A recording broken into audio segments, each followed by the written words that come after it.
Alright, so after fully disassembling, we found that the failure point originated at this rear, the second to last main bearing, and it affected these four connecting rods. The thrust surface is down to the copper there and here.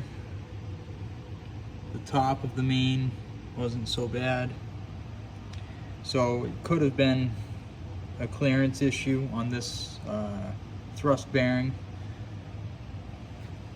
but it shouldn't be because it was a stock crankshaft that had been used.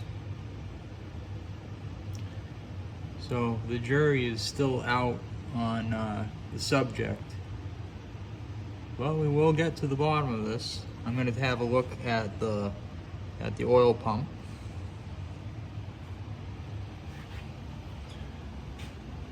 Absolutely no damage anywhere else. No cam bearing damage. Nothing in the cylinder heads, nothing in the valve train. Every single bolt was tight.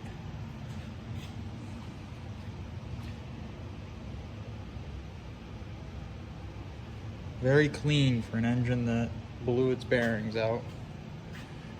And when we look at the pistons and the connecting rods, these front four totally fine. These four not so much. This cylinder pretty much squeezed the bearings right out.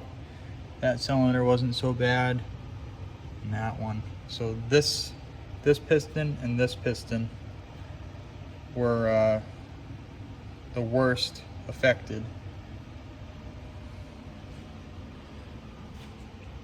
Crankshaft barely even affected. So hopefully we can grind this crankshaft, get back to a good spec, and